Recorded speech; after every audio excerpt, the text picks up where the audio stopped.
একাদশীর দিনে অল্প একটু দুধ দিয়ে এরকম সাবুর পায়েস তৈরি করে নিতে পারেন। আর একাদশীর দিনে যারা ফল খায় কিংবা সাবু খায় তাদের জন্য তো একটা বেস্ট রেসিপি। আর খুব সহজে কিন্তু করা যায়, খেতে কিন্তু খুবই ভালো লাগে। তাহলে আসুন জেনে নিই কী করে বানাচ্ছি সাবুর পায়েসটা। তো এখানে আমি তরল দুধ নিয়ে নিলাম আধা লিটারের মতো। আর দুধটাকে এবার সামান্য জল দেব, কারণ সাবুটা তো সেদ্ধ হবে।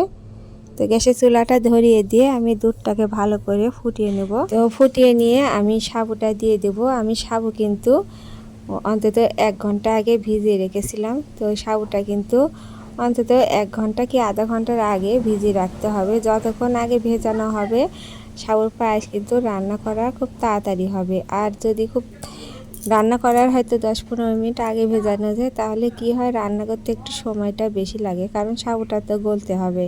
তো এতে সাবুগুলো আমি দিয়ে একটু নেড়ে চেড়ে এভাবে রান্না করে নিচ্ছি।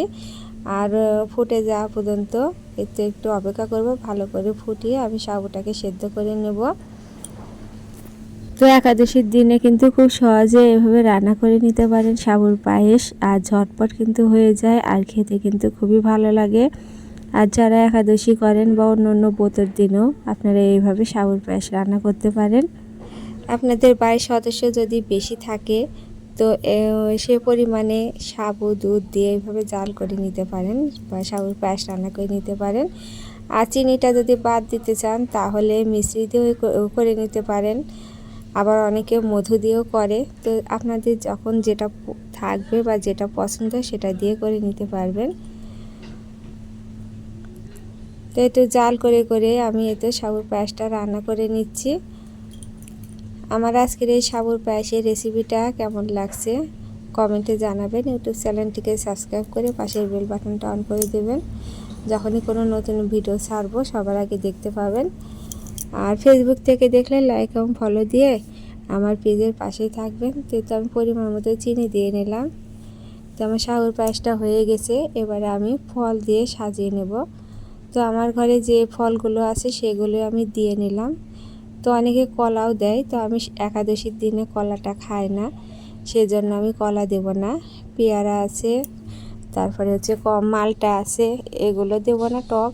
তো এই ফল দুইটা আমি দিয়ে সাজিয়ে নিচ্ছি। আপনারা যে কোনো ফল পছন্দ মতো দিয়ে নিতে পারেন, আপনার ঘরে যে যে ফল থাকবে। আর একাদশীর দিনে এভাবে সাবুর পায়েস রান্না করে ফল দিয়ে এইভাবে কিন্তু 1 বাটি করে খেলে আর কিছুই খাওয়া লাগবে না। তো খুব সহজ একটা রেসিপি। কেমন লাগছে আমার আজকের এই সাবুর পায়েসের রেসিপিটা আর ডেকোরেশনটা?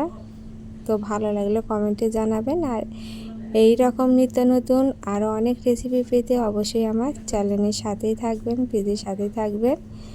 তো সে পর্যন্ত সবাই ভালো থাকবেন, সুস্থ থাকবেন, আর আমার জন্য আশীর্বাদ করবেন। আজকের ভিডিওটি এ পর্যন্তই। নমস্কার।